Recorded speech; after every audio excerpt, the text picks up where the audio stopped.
Coming up on this episode of the Elite Recruiter Podcast. Stop looking at all the tools and all the tech and all the things and just do what you know how to do best. Just start doing it. The company had done poorly over the course of the last 7 years or so. Every year, the numbers just continued to go down and go down and go down. And so I saw the writing on the wall, and I just knew that it wasn't something that I would be able to successfully turn around all on my own. And so that's when I decided to leave and go out on my own. Welcome to the Elite Recruiter Podcast with your host, Benjamin Mena, where we focus on what it takes to win in the recruiting game. We cover it all from sales, marketing, mindset, money, leadership, and placements.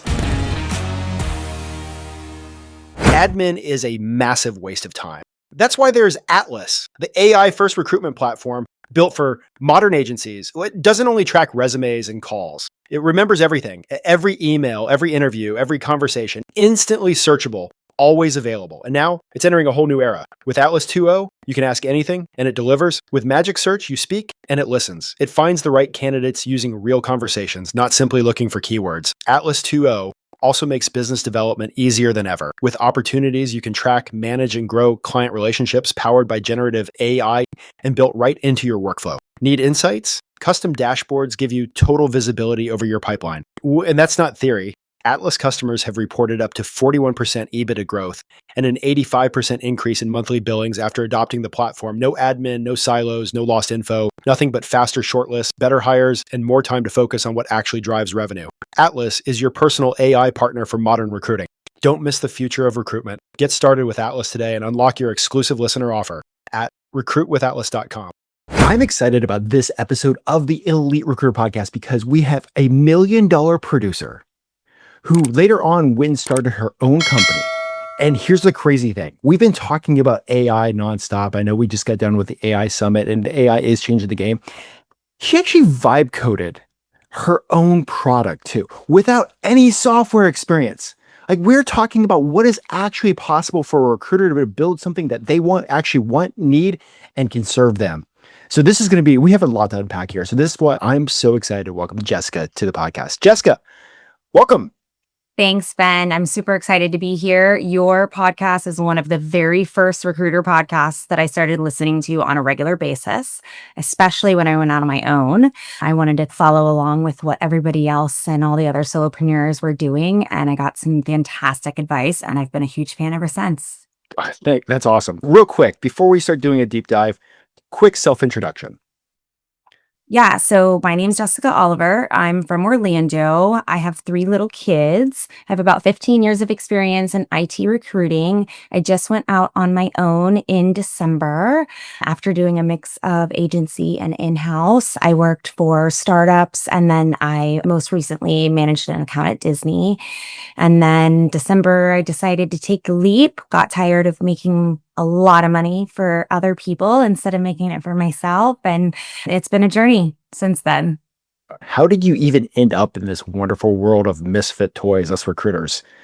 I was working about an hour and a half away in an HRBP type role. And when I was pregnant with my first son, after I had him, I didn't want the commute of over an hour away back and forth. And so I started looking for other positions, and I stumbled upon a agency that was like 20 minutes away from home. I'm pretty sure I found it like on Craigslist or something. That's how long ago this was. I called the guy. I interviewed the next day. I started the following Monday, and that was all she wrote. All right. So was this in Orlando?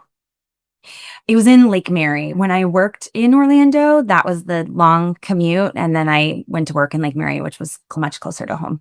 I was going to say, like, sitting on I-4, it could be like 5 miles away. It could still take that hour. 1,000%. Yeah. It was 63 miles each way. It was miserable. Oh, that's like the one thing that people don't understand about the greater Orlando area. I remember living north of UCF because I went to UCF also. Yeah. And people are like, I'm down at Disney. And I'm like, I can get to Cocoa Beach quicker than I could get to Disney. Like, you have no idea. For sure. Yeah. All right. So now that you like took this agency job from an HR role, and normally like you see HR people stay on this HR track. Did you ever think about the recruiting side of the house in HR? Or was it just kind of, hey, this is the first opportunity that jumped up that's a hell of a lot less commute? No, actually, I had done a lot of recruiting at the company that I was working for. It was a software startup, and we grew really quickly from about 100 to about 500 people.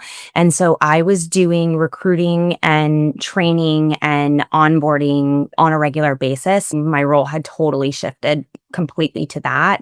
And so I was very comfortable with recruiting. I knew how fast paced it was. And I knew that from an agency perspective, that there was quite a bit of money to be made. I knew that I was good at it in the FTE side. And I assumed that it would be a good fit to go try out the agency world as well. How was that transition? Was it like everything that you thought of, or was it just completely different when you jumped the fence? Back in the day, and guys can totally relate to this, recruiting was a grind. It's like the old school, like you would think we made 100 calls a day. And it was like calls out of the database, calls out of anywhere and everywhere that you could possibly imagine. And we would be calling people even if we didn't have jobs for them, just like feeling out whether or not they'd be interested just to get their resume and get them into our database. And so it was absolutely exhausting. We worked 12-hour days, 5 days a week. I was really young. I had a small kid, but I was still very excited about doing it and about learning it. And I did really well within my first couple of weeks. But I think where I really got my best start was we had an account manager that was billing a couple $1 million on his own. And he was just a beast. And he had been in the industry for 30 years. And I could hear him in his office whenever I was like out in the pit taking all my calls.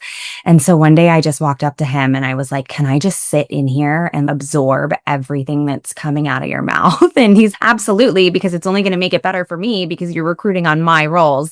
And I sat and learned as much as I possibly could from him. And every day I was tweaking what I was doing and I was asking him, like, how does this sound? And what should I say here? What should I say there? And so I really got to learn from one of the greatest. And I think that's how it set me up for success.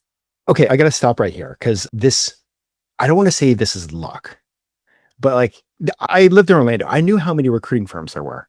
There's a ton. Yeah. And like with a ton of recruiting firms, there's a ton of like account managers and people on the sales side of the house. And I know, trust me, like there are not a ton of $1 million producers or multi-million-dollar producers. $multi-million. Yeah. Did you know this walking into the office that you were going to be sitting with an absolute rock star? A whale. That's what we called him. Whereas like he's a whale. Like he just absolutely killed it all day, every day. He had a contract with the VA. And so he had 5 or 6 different VA hospitals, and we were the only ones that were recruiting on them. And we just placed hundreds and hundreds of contractors throughout the VA.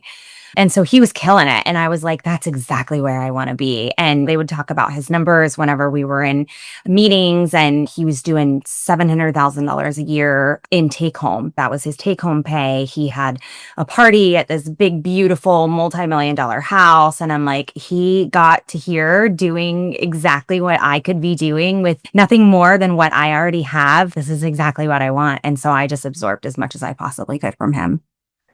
Was there another person in the office that was hired around your time that was not set up with that account manager and that had a different one? There were multiple people, but I still speak with him to this day. It's going to go in and you're going to see I've worked with him at a couple other companies since then because we became very good friends and he loved my tenacity. He said I was the only person, like one of the only people that he's ever worked with that was that eager to learn and actually implemented what he told me. And so because of that, he continued to want to mentor me, and he just put a lot of time and a lot of effort into me. And as he saw me improve and get better, he just brought me in closer, and we ended up becoming really good friends, and we're still friends to this day. That is amazing. And this is where these $1 million years, right?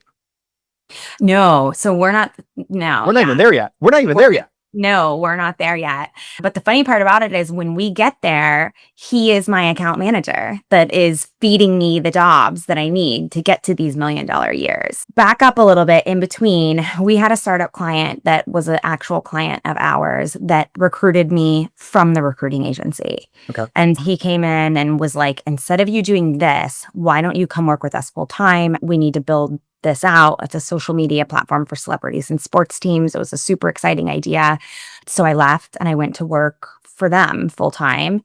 And within a couple of months, he left for Amazon, and I was forced into a head of human capital position by myself, zero other people in HR. I had never done all the technical things that come behind HR, like taxes and visas and just the things that people have to learn in order to successfully be able to do HR, right? 401k. I had no idea about any of that stuff. And I totally threw myself into it. I went and got a bunch of certifications. I went and took a bunch of classes and just really ramped up. And then I stayed really close to what I did best, which was recruiting. And I planned a bunch of hackathons. I went and hung out at the colleges. I really became part of the Orlando tech community and ended up finding some of the best people to come and work for us. And then so I grew that team from 4 to 40 within 18 months. We had a 92% retention rate. Hardly anybody left. And then it got to the point where I felt like it was time for me to move on. The startup life wasn't necessarily for me at the time. I had 3 little kids by then, so it was very stressful. Yep, I was pregnant with one of them, and I had 2 back to back that are only 15 months apart. And so having 3 kids under 5 years old and working for a startup wasn't necessarily ideal. And so you decided to go back to the agency recruiting side of the house. Yeah, I did. And actually, Jonathan, who has always been my mentor, called me, and he was trying to call me from a sales perspective to like use recruiting services. And he's, you know what? We need better people here. Why don't you consider coming to work for us? And I was like, oh, I just don't know. I've been passively thinking about doing something else, but I don't know whether or not I want to do agency again. And I got on, and he's just have a phone call with our CEO. And I got on the phone with the CEO, and I absolutely loved him. And I felt like everything aligned, and I knew Jonathan, and I trusted Jonathan, and I knew that he was going to be my account manager. And so I knew that I would be very comfortable going in. And so I made the jump, and that's where my recruiting career really kicked off. Okay, I want to take a step back. So you're now working for him again. Yeah, correct. Okay, so when you first gave notice, Yeah. it sounds like it went well. Like you're like one of his great recruiters. You're like, hey, peace out. I'm leaving for a startup. And it sounds like you guys treated each other really nice. Yeah, he understood. Like I said, I had just had a baby. That position was primarily remote. I only had to go into the office like 1 or 2 days a week. And so it made more sense rather than me going into an office 5 days a week. So at the time, he was very understanding of the situation that I had going on. The only reason why I bring this up is because I've seen so often when somebody loses their top recruiter or top salesperson, it's just burn bridges. The managers like screw everything, go to hell. I've seen like what has been like a good, sometimes 5 to 10 year relationship. The second they give notice, just completely turn to trash. And he kept us good. Yeah, I think where that came from was I had only been there like 11 months before they recruited me. And so although him and I worked hand in hand every single day, I really hadn't been around enough to really make that much of an impact on his pocket, if you will. Like he loved me as a person. I loved him. We worked really well together, but it's not like I was taking money out of his mouth when I left because I was still pretty much learning the ropes. Okay. So let's fast forward back to you just started again. You're now working for him again. How was it? This is where things really started ramping up, right? Yeah, it was amazing. He had started working for a small agency that had been established for a really long time. And so he left to another agency then? He did. Yeah. Okay. Gotcha. Yeah. He left and went to another agency, and he started working for them. I think he was brought in at a director level role. So he did a lot of ATS upgrades and just implemented a couple of things that were different from how they were doing it before. And the company that we were working for was very well known in the area. And the CEO was very heavily involved with the community and very well respected. And so we had more clients than we knew what to do with.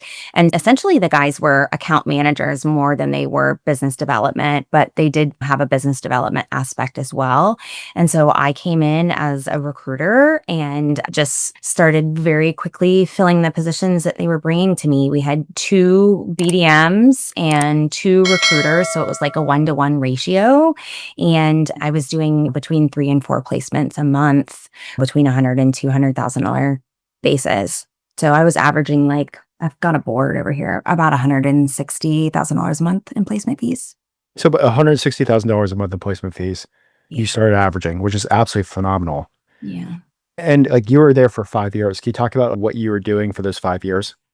Yeah, I absolutely loved that company. It is very near and dear to my heart. They are very small. They are very family oriented. Their values are very similar to ours. They came for Christmas and sat with the kids, and we all went on family vacation together, and they were just absolutely wonderful people. But we all worked really well together. Jonathan and I had worked together for so long. We had another girl that was on our team, the other recruiter, also worked for us at the first company, but in a different time than when I was there, which funny enough, and this is totally random, the company that I worked for, where all of us were there, ended up purchasing the company that we all worked for in the beginning, because they got so many good people out of there, and like they ended up taking over their IT branch of it, which was interesting. But yeah, I really loved them. I loved the way that everybody worked. I loved the hustle and the grind, and I felt like everybody was doing just as much work as I was. That was one of the things that I always had a problem with, is because I'm a workhorse, and I feel like when you're on a team and you're all responsible for a piece of what everybody else is doing, if someone isn't working as hard as you are, it's very frustrating. And a lot of the times that has been a reason for me to really say, I don't think that this is for me, because I feel like all the weight is on my shoulders and no one else is helping. And I didn't feel that way. I felt like every single person was just as invested as I was. And so it was very easy to stay for as long as I did, because everybody hustled just as hard. These like $1 million years, these like 160K months, you were sitting there talking, you've said a few times about just like working hard, but was there anything outside of working hard that you thought was really like your looking back was like, okay, that was probably one of the reasons why I was having so much success? We had excellent relationships with our clients, and a lot of them were exclusive. And so they would come to us before they would even post positions, even on their own website. And so they would reach out and say, hey, we've got a need for 2 or 3 people. You guys are the only agency that we work for. Go out and find those folks. And I would be the one to go out and find them. And I would bring them 3 or 4 different people, and 1 out of every 3 or 4 would be hired. Yeah, you were the recruiter and you're watching this like business just magically coming in. Hey, you guys Yeah. the first I call. kept doing more money and more money. Like for the way that you were looking at things, like what was their secret sauce for all this incoming business? Hey, we want to write you a check if you find us this person. We're not going to post this until you have like the person ready. Like how do they build these relationships? I think that they were just very well respected in the community, and they had done such a good job at just being honest and genuine human beings that people really appreciated that. If for some reason something didn't work, we replaced them immediately. If there was an issue, no problem, we took care of it. If someone was starting, we would walk them in, we would bring the team donuts. Like we were just very heavily involved. We kept very close with them. We did 30, 60, 90-day check-ins to see how they were doing and how the candidates were doing. And we just made sure that it was a really good fit on both sides, and the relationships stayed very strong because we were performing very successfully for them. That's awesome. And you were there for 5 years, it was 6 years? Yeah, 5 years. Like incredible success, but you ended up taking a transition. Yeah. Like when you started looking at this transitionary time period, like in your head, what was going on in your head? For most people, like looking down, like, hey, I'm $1 million producer.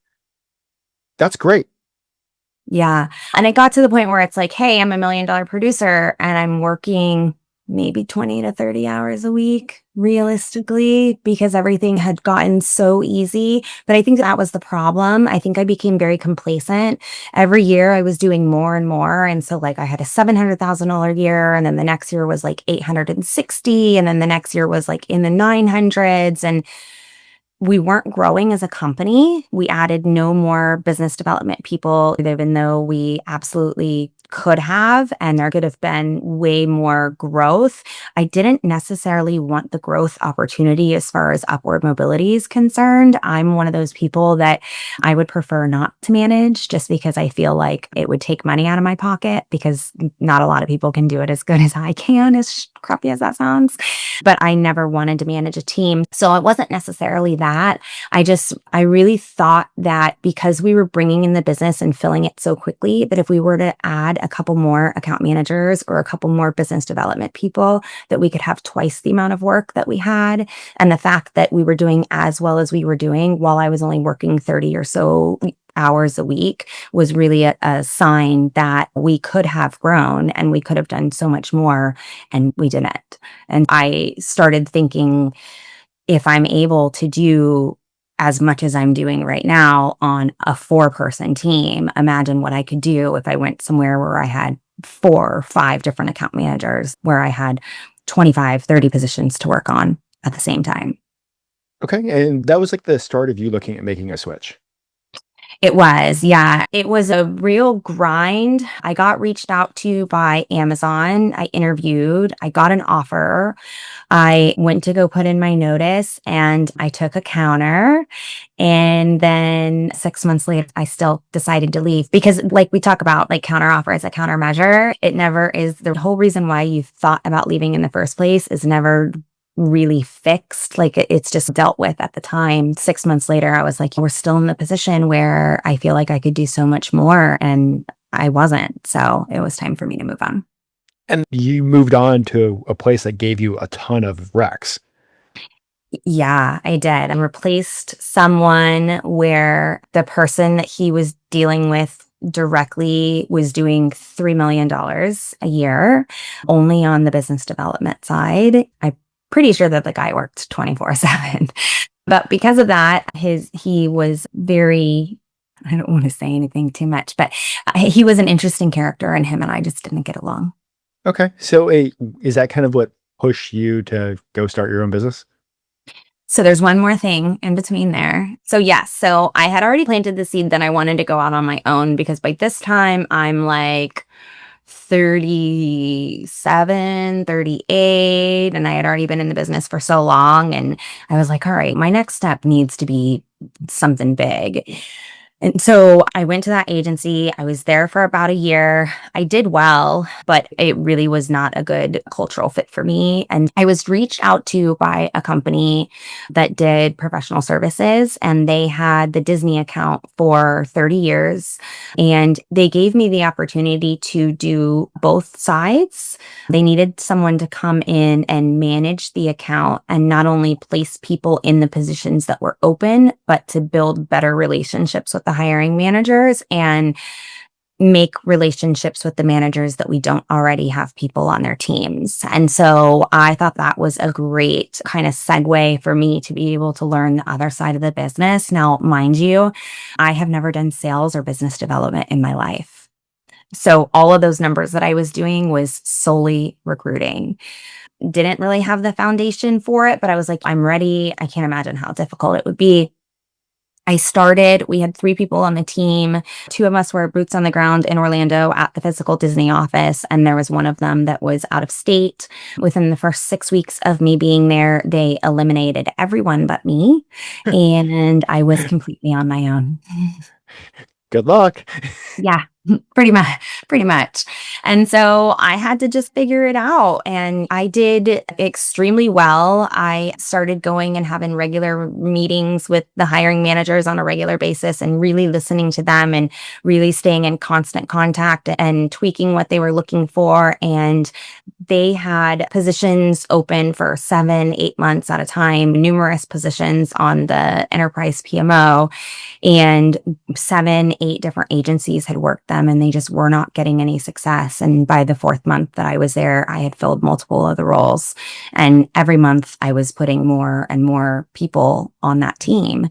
And so I had figured it out, and I kept going, and I kept trying to expand and bring other pieces of the business kind of onto the platform and get positions from other hiring managers. But I didn't really have very much support. And it was very difficult for me to do all on my own especially with things that were above my pay grade, if you will. Okay. And I couldn't handle any of the really big situations, and the people that could were offshore. And that created a very interesting dynamic between my Disney managers and the company itself. And so the company had done poorly over the course of the last 7 years or so. Every year, the numbers just continued to go down and go down and go down. And so I saw the writing on the wall, and I just knew that it wasn't something that I would be able to successfully turn around all on my own. And so that's when I decided to leave and go out on my own. I think that's one of the interesting situations. I think a lot of recruiters, we look at an opportunity where we can right a ship or we could turn things around. And Yeah. based on the work ethic that we know how to fill jobs, we know how to do X, Y, and Z. Many times I've seen we think we could do it, but just we sometimes underestimate the politics outside of actually doing the damn job. 100%. Yeah. And I think that was a lot of why I inevitably decided that it was no longer a good fit, is that I wasn't able to make decisions on my own that I thought was going to be what was needed in order to be able to turn it around. And that was very frustrating, because if I'm not getting the support and the guidance on how to be able to successfully do my job, yet you're not allowing me to use what I know in order to be able to make it improved, what else can I do? And so I felt stuck.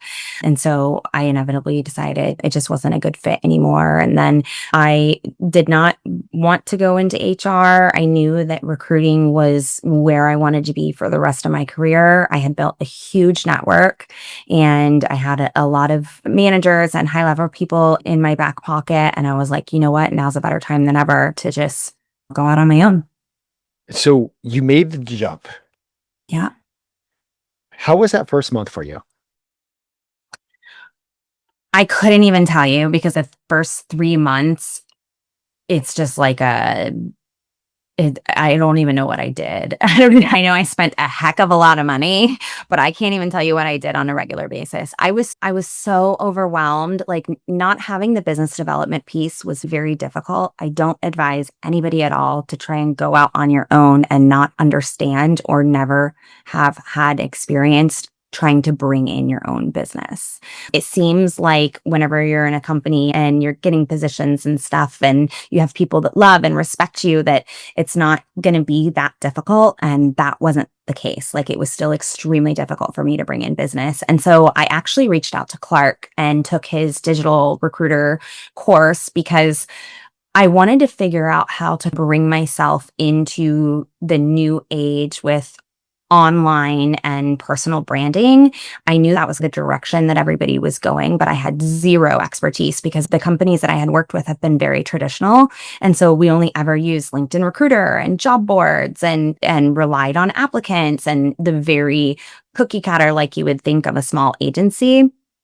And so I knew that there was a lot to learn. And so I reached out to Clark, and he taught me everything about building my network and constantly adding people on LinkedIn and doing content constantly, and just all the things that it took to build a personal network and then to inevitably create inbound leads. I think when people think inbound leads, they think that leads are just going to come to you inbound, literally. And that's definitely not the experience that I had. I did have a couple of people reach out that ended up being great, but I think that me being well known and being in front of them all the time really helped them be more receptive to me whenever I was reaching out. And so, as far as I was concerned, that was a success. Okay, so it's prior to you going out on your own, you saw these account managers that are bringing in like multiple millions per year, and you're like, I could do this too. Yeah. And then you got out there on your own, you're like, oh shit. Yeah, because things were just so different, right? Think about working for an agency from 2018 to 2021, when it was like the absolute freaking golden days, to 2023, 2024, when we're all just like scrambling, trying to figure out what the hell we're going to do next. And so it was really shitty timing for me to go out on my own. I didn't even really take that into consideration. That's a blessing and a curse of mine, is that I don't put too much thought into anything. I just roll with it and figure it out later.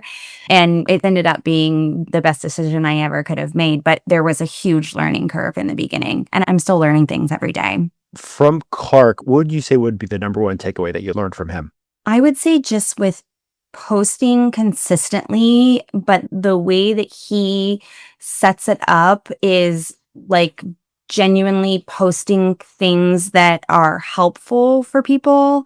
And so my whole thing, whenever people ask me like what my strategy is for content, I'm like a lead, serve, connect girl. I want to be able to lead, and then I want to serve, and then I want to connect. And that's what I try to follow. And so I took Clark's advice with the consistency of the placements and added a little bit of what he was telling me to do. And then he introduced me to Dripify, and I swear Dripify changed my life very quickly. When I started working with Clark, I had 6,000 followers on LinkedIn, and now I have 13,000. And that was only since December. So I am constantly identifying people in my ICP, throwing them into Dripify, connecting with as many people as I possibly can, and then just slowly feeding them touch points over long courses of time so that I'm staying in front of them. And then whenever I post, they inevitably see some of my posts and just become to recognize my name.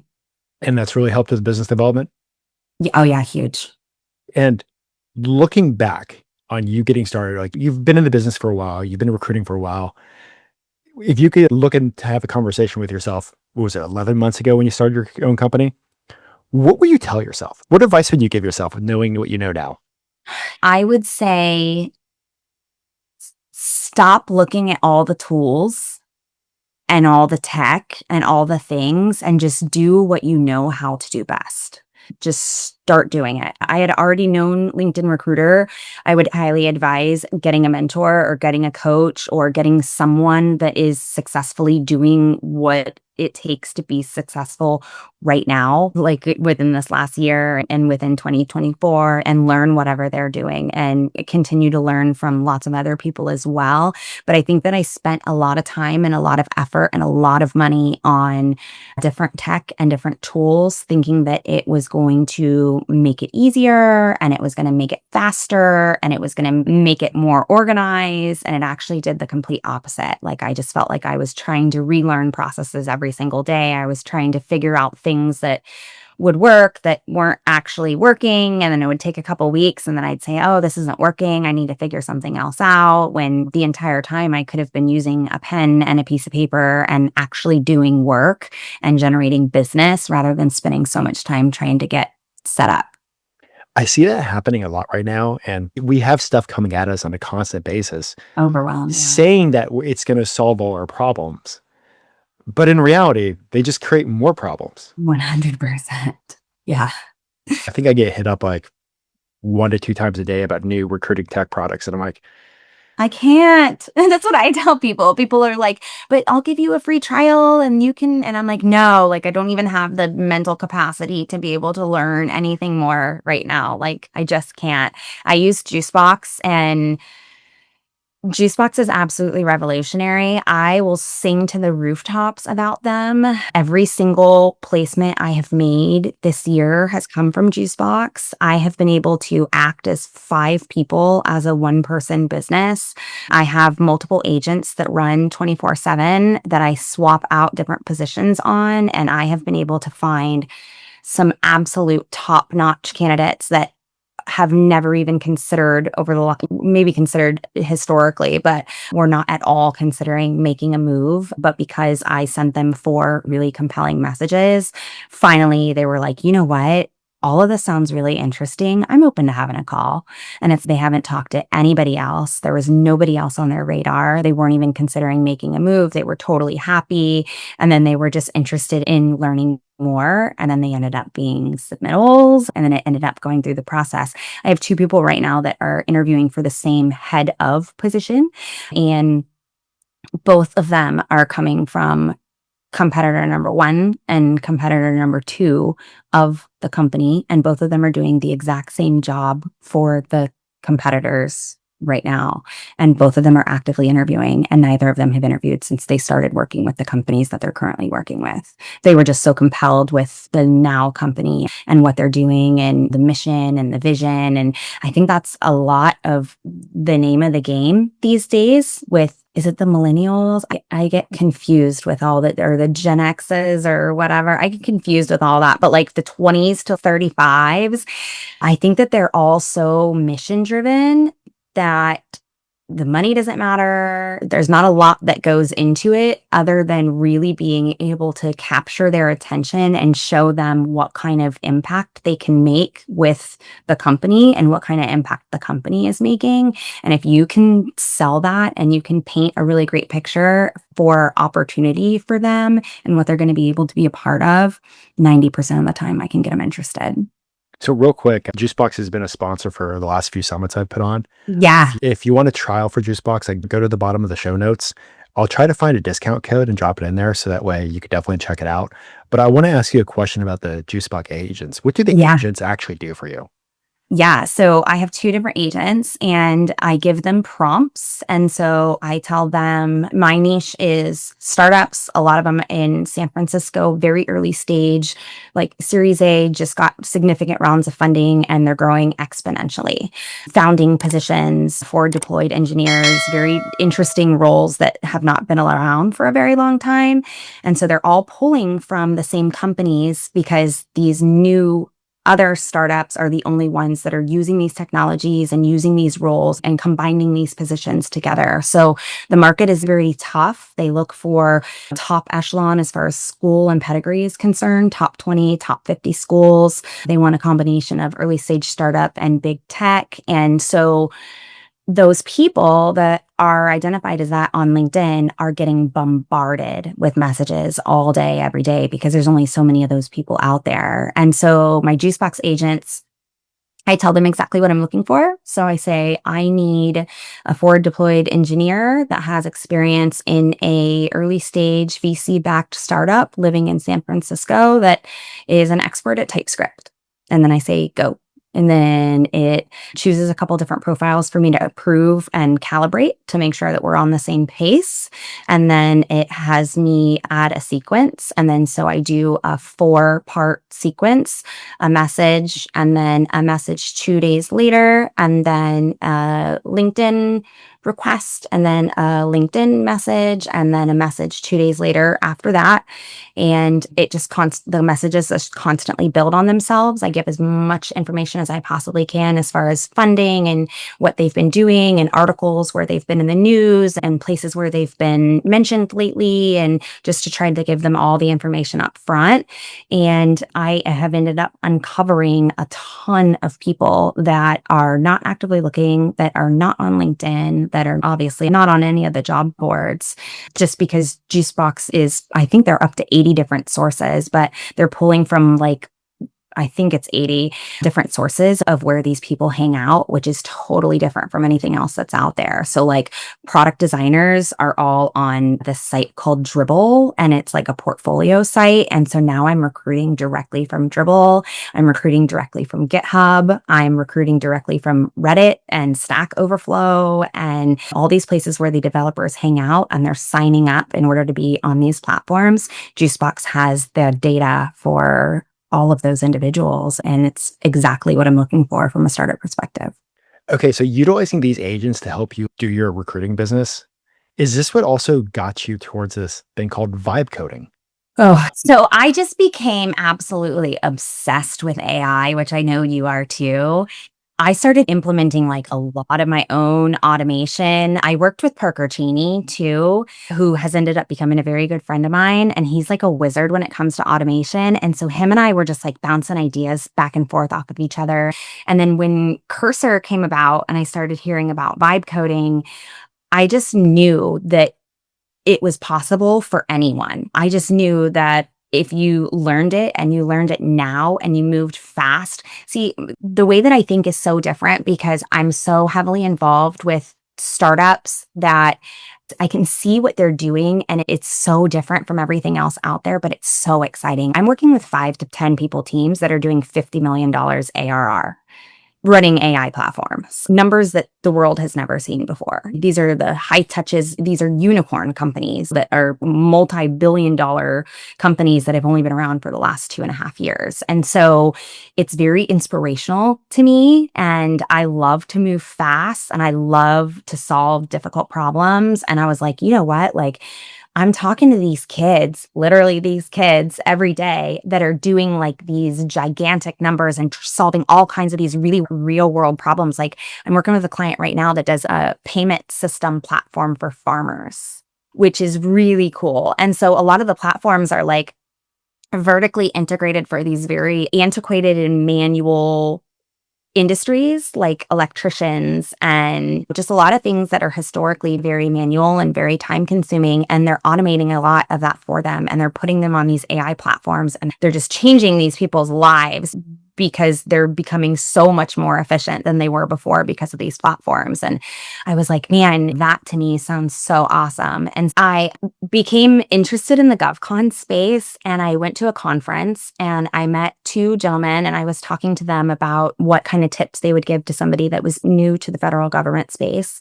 And they said one of the biggest difficulties that I was going to have is finding relevant opportunities to bid on because the process is extremely manual.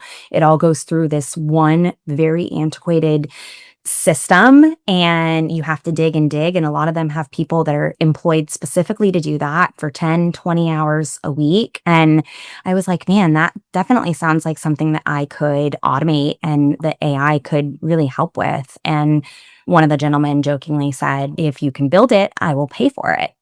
And I said, okay. And so it just started from there. I taught myself to vibe code. I did the entire MVP on my own. I took an initial round of investment. I still have quite a bit of money left. I just hired my first developer about a week and a half ago. He's doing fantastic things for me. I submitted for SIBR, which people that are outside of the GovCon space aren't really familiar with, but it's a small business innovative research grant for people that are bringing technology into the government that is extremely innovative. And the government really wants input from industry because we want to be the best of the best. And their whole thing is if you can bring us an idea that we haven't thought of that's going to make us more efficient or faster or better or more resilient or whatever, they will pay you to do it. And so I brought the idea to them. I still don't know whether or not I've gotten it because the process takes about 3 months. So I'll know that pretty soon. But I applied to it and then I continued to work on the app. I put my staffing business totally on the side for a couple of months and just dove headfirst into the app. And essentially, it is an AI platform for small businesses that are doing business with the federal government. They upload their past proposals that they've submitted and for positions and contracts that they've worked on previously. And it uses AI using semantic matching and knowledge graphs and all different kinds of stuff to go in and download and read the PDFs off of sam.gov and then rank them compared to the past proposals on what percentage they're likely to be able to win the opportunity. That is awesome. Yeah. And you're doing this while you have your AI agents from Juicebox working on positions? Yeah, I'm doing all of it. And I'm actually bidding on the contracts myself as well, because this was a very big problem for me when I first started. So as soon as they told me that was an issue, I was like, oh, okay, if this is something I'm going to do, like I need to get in it. And so I became registered as a women-owned small business and an economically disadvantaged women-owned small business. And I got registered in SAM and with the SBA. And I started going after these contracts and doing these proposals on my own. And I was just like, the barrier to entry is so extremely high because the process is absolutely archaic and it is so manual. And so every single government agency puts out their procurement and solicitation process through this one website, and nothing is standardized and the language is all over the place. None of the agencies use the same language. One of the solicitations could be 5 pages. One of them could be 55 pages. It requires all these different things. Like for new people trying to join, it's an absolute mess. And so my platform helps them find relevant opportunities. And then it uses the AI to give them layman terms explanation of exactly what they're looking for and kind of things to check off to make sure that they're ready to bid. But I was essentially solving my own problem because it was very difficult for me to find contracts to bid on. So I feel like we're going to have to do an encore session down the Go road specifically into that. to go specifically into the government contracting, because I literally just looked at it all the time and I'm like, we could spend the next hour talking about this. Yeah. It's a world that I have fun with. Yeah. And there's so much to be known about it that people don't know. Any single person can do it, whether you're a 1-person company or a 20-person company. The federal government spends more money than anybody else in the world. A percentage, I think it's 23% of their entire budget is mandated and legally has to go to small business set-asides. And so if you register as a small business, you are now in that very small pool of people that are able to do business with the government. If you get one of those specific designations, like a women-owned small business or a veteran-owned small business, now it's even a smaller portion. I think 1.8% of the small business set-asides went to women-owned small businesses last year, and every single women-owned small business that's participating in the program is averaging between $2 and $9 million a year. Phenomenal. Yeah. I mean, it's one of those like secrets, like it's out there. It's an open secret, but it's also, they do such a good job with the paperwork process. A lot of people are like, Yeah, 1000%. Yeah. Like it sounds like it's awesome because, hey, I can bid on a staffing contract and place 25 TSA agents at 6 different airports because TSAs are contractors. A lot of the times they're not employees of the federal government. And it sounds great. And a lot of the times they're 1-year contracts with options or they're 5-year contracts. And so they're paying you $300,000 a year just to place multiple people at TSA and then add a couple to those and you're making millions of dollars. But the paperwork process is quite intense. There are a lot of companies out there using AI right now to try and help with proposals because I think that's one of the biggest issues is the submission of the proposal because there's so many checks and boxes that you have to make sure that you adhere to in order for them to even look at it. So I think once we get more help with making it a little bit easier, more people will start becoming interested. phenomenal. All right. So we've covered a lot. We've covered you being $1 million producer with 160K months. We've covered you like jumping out on your own, vibe coding with government contracting. Before we jump over to the quick fire questions, I mean, we've even covered the 2 different coaches you've worked with, Parker and Clark. But before we jump over to the quick fire, is there anything else that you want to go deeper on that we didn't cover or you just want to expand upon? No, I think that's it. All right, cool. And they don't need to be quick answers, okay? Okay. So you've done such a good job with your LinkedIn presence over the past like year and a half. I've been watching you just get better and better. But I've also seen like a lot of recruiters like hitting you up and asking questions and pinging and this kind of that. Pretend I'm a brand new recruiter. Like this is my first intro into our wonderful land of misfit toys. And I'm like, hey, it seems like you're doing really well. What's the number one piece of advice that you would give me? Oh.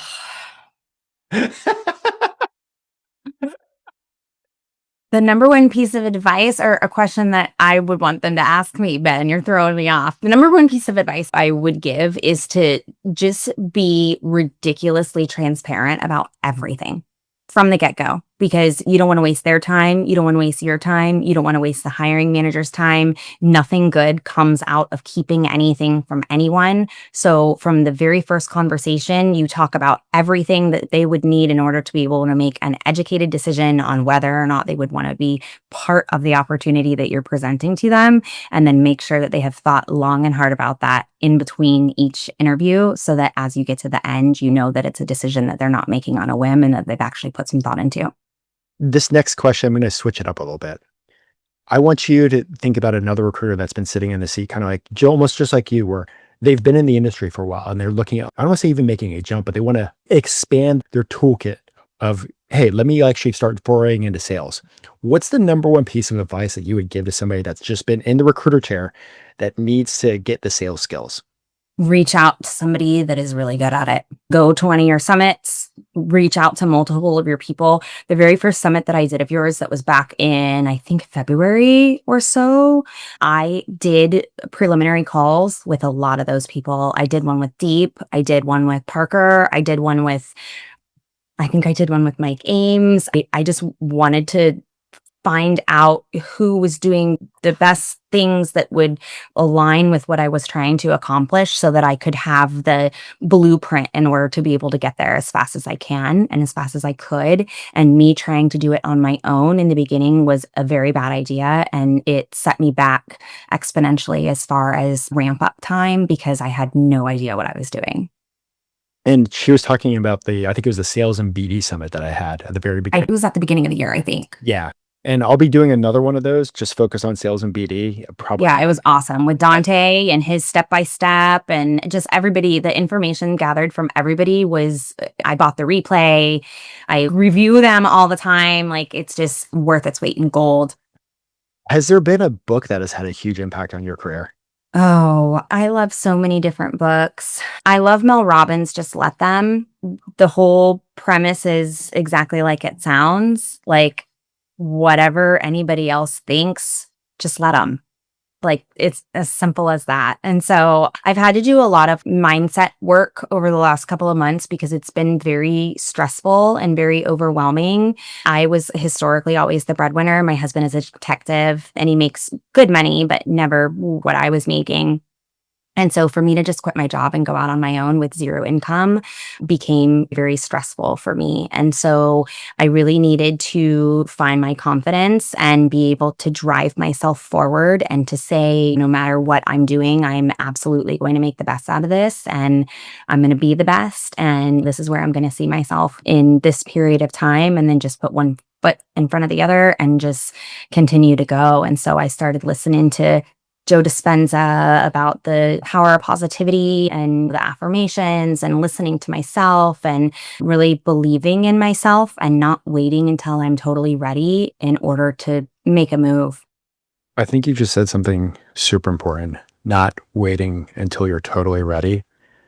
Because I think that's a fear that every single recruiter out there probably has had, except for maybe 2%. You just got to do it. Yeah. And I was just telling Clark, people think that in order to get motivation, you have to take, I can't even remember exactly how I said it, and I messed it up last time too, but people think that motivation is what causes you to take action. And they think, oh, if I just get motivated about this, then I'll be able to start and then I'll do it this way and then it'll get exciting and then I can continue to go. But that's not the case. Action is what creates the motivation. And so it's not until you throw yourself into it and continue to do it and look at the small wins and continue to do it and continue to do it and continue to do it that everything starts to snowball and then things actually start coming of it.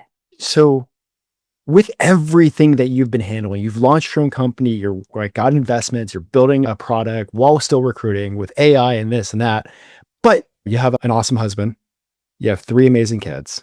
How do you handle everything? What's the secret to that? I pray a lot, literally before I wake up. So I sleep with a sleep mask with speakers in my ears, playing my own self with I am affirmations the entire time that I sleep. I wake up at 3:00 in the morning, and from 3 to 5, I listen to Bible verses. And then as soon as I wake up, I say a prayer. I sit on the edge of my bed. I take some deep cleansing breaths. I set an intention and I go on with my day. And it sounds super woo and totally crazy. And it's nothing I would have ever thought of a year and a half ago. But all of the reading that I have done and all of the research that I have done has said nothing but good things about mindset training. And it has 1000% changed my life. You're more calm. You're more steady, you're more ready to take on things that before might have really gotten you all worked up. It's really great for being able to balance a very difficult and stressful and hardcore situations with the family life and not blend the two of them together. It's very easy when you're working 70 hours a week to get upset with the kids and be short and be irritated and have to take calls late night. But I feel like with the mindset training, I've really taught myself that like more is not going to bring more, and that it's okay for me to walk away, and it's okay for me to put the phone down and to close the computer and be fully present with my family. And it's actually made me a better human being, and it's made my work a lot better as well because I'm not running on fumes all the time. I love that.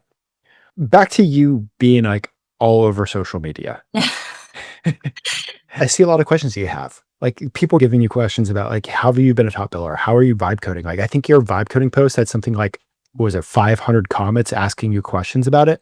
Yeah. You see all these recruiters that are now interacting with you. But here's my question for you. They've asked you a lot of stuff like vibe coding, business development, sales, how you've got launched, like the coaches you've hired based on the posts that I've seen.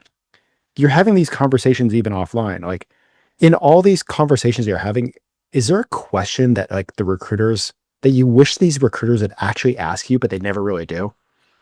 Yeah, I think I would have them ask, what patterns have I noticed over the last 15 years in recruiting that most people completely overlook? Okay. So, what is something that I have noticed over and over again that people don't really put much thought into? And I think that the way that I would answer it is like, the way that most companies think about recruiting is just filling roles, but the best hires come from when you design for culture and process and long-term fit. And so I think if you put more emphasis on embedding yourself with the company and really figuring out how you can contribute to make their process better and to genuinely understand their culture and be truly concerned about whether the person is a long-term fit, I think that your success is going to significantly improve. Love that. 2 questions before I let you go. If somebody hasn't followed you yet, but they want to follow you, what's the best way to do that? So I am only on LinkedIn. I don't have any other social media. So Jessica Oliver, I think that it's like / Jessica Oliver Tech Connect. I think, I'm not sure, but I think I'm one of the only Jessica Olivers. So you can follow me there. And yeah, actually, that's probably smart. Only one social media platform. Yeah. How much time have you probably saved compared to these other people? And brain cells and everything else, anxiety and social media is just absolutely horrible. The amount of time some people spend on social media, you vibe coded. Yeah. Right. Anyways, before I let you go, is there anything else that you want to share with the listeners? No, I just want to say that if you are thinking of doing something like this on your own, now is the time. AI is making it possible for people to do things that were never thought possible. I don't necessarily want you to go out and quit your job and do it, but if you can do it on the side and start planting the seeds to start bringing in your own business and going off on your own, I think that a lot of the large scale agencies are going to be null and void over the next couple of years. And I think solopreneurs is going to be where it's at. Learn as much AI as you possibly can. That way you can help your clients implement that into their businesses as well. And then just make yourself irreplaceable, and you'll always have a place in the recruiting business. Love that. Man, this has been such an awesome conversation. I've actually wanted to have this for a while, and I think you might have told me no at first too. But I don't know. I'm so busy that I just probably didn't have the time to do actually, that's what it was. You're like, hey, I'm so busy like coding right now. I don't do this. I'm like, all right, cool. And then it finally time worked. Got a little bit of window of time because I think it's so important that we have all this knowledge. We have all this skill set. We know what our clients need. We know what's out there. We know the opportunities because we are the heartbeat of our industries. Yes. AI is changing the game. Yeah. Sitting down, learning how to vibe code a product, if you want to, part-time while you're still recruiting, I think is going to create some incredible opportunities for the people that get involved. And that's one of the reasons why I want to sit down with you, Jessica. For the listeners, 2025 has just been an interesting year. But here's the thing. Draw the line in the sand. Whatever's happened this year, if it hasn't happened the way that you wanted, draw the line in the sand and make the rest of the year the way that you want it to be. Put in the work, start your mornings early, get your mindset right. Because whatever you do now is going to set you up for the entire 2026. Lay the foundation now. You're 1 quarter. Was it 1 quarter to go? Oh, don't remind me. So let's go, and I'll see you guys soon. Thanks, guys. Admin is a massive waste of time. That's why there's Atlas, the AI first recruitment platform built for modern agencies. It doesn't only track resumes and calls. It remembers everything, every email, every interview, every conversation, instantly searchable, always available. And now it's entering a whole new era. With Atlas 2.0, you can ask anything and it delivers. With Magic Search, you speak and it listens. It finds the right candidates using real conversations, not simply looking for keywords. Atlas 2.0 also makes business development easier than ever. With opportunities, you can track, manage, and grow client relationships powered by generative AI and built right into your workflow. Need insights? Custom dashboards give you total visibility over your pipeline. And that's not theory. Atlas customers have reported up to 41% EBITDA growth and an 85% increase in monthly billings after adopting the platform. No admin, no silos, no lost info, nothing but faster shortlists, better hires, and more time to focus on what actually drives revenue. Atlas is your personal AI partner for modern recruiting. Don't miss the future of recruitment. Get started with Atlas today and unlock your exclusive listener offer at recruitwithatlas.com.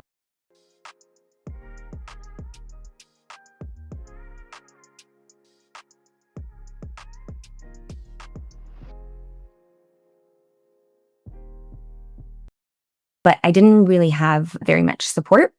And it was very difficult for me to do all on my own, especially with things that were above my pay grade, if you will.